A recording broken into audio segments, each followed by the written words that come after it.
Hello everyone, welcome to Engineering Archives. Let's look at our practice problem number 3. So here's the question. The question says, the component of force F acting along the line AA is required to be 30 pounds. Determine the magnitude of F and its component along the line BB. So here they have given us another set of axes that are not perpendicular to each other, which means we will have to use the vector triangle. So let's draw the axes first and how they would look like. So here's the BB axis, and here's the AA axis, and the force F acts like this.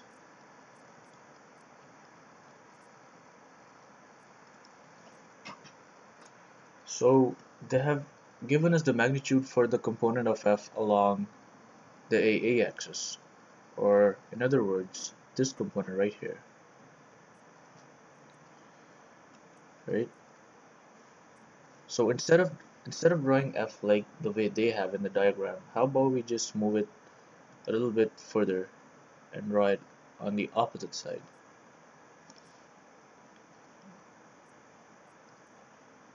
Draw it like this. So they have given us the component of F along the AA axis, this component right here, and its magnitude is 30 pounds. 30 pounds. And what they want us to find is the magnitude of the force F and the magnitude of its component along this axis. So let's first draw the component that we have been given, that is the 30 pound component along the AA axis. So let's draw this component first. So this one is going to look like this. 30. You know that the force F is in this direction,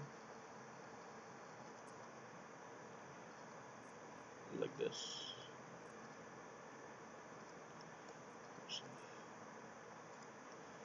And we know that the component along the B-axis is in this direction.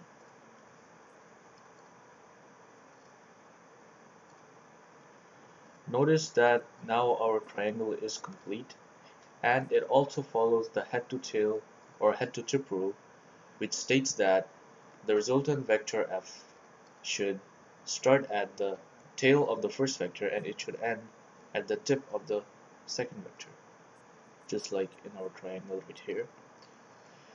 So let's put in the angles now.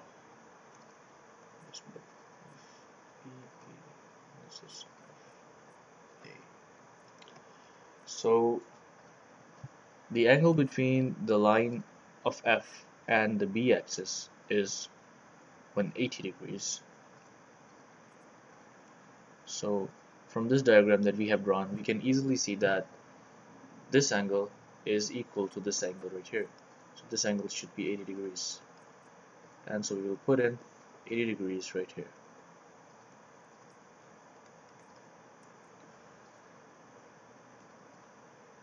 This is the angle between the force F and the AA axis.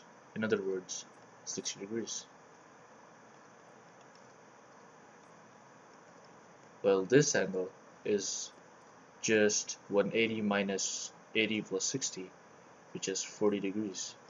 So now that we have our angles and we have the length of one side, we can simply apply the sine rule.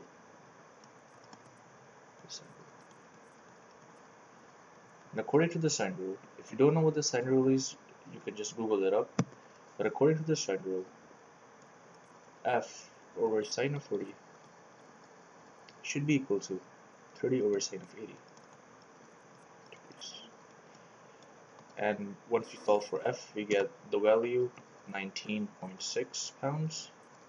Similarly, solving for the component of F along the A axis, we get along the B axis, and FB over sine of 60 degrees should be equal to 30 over sine of 80 degrees.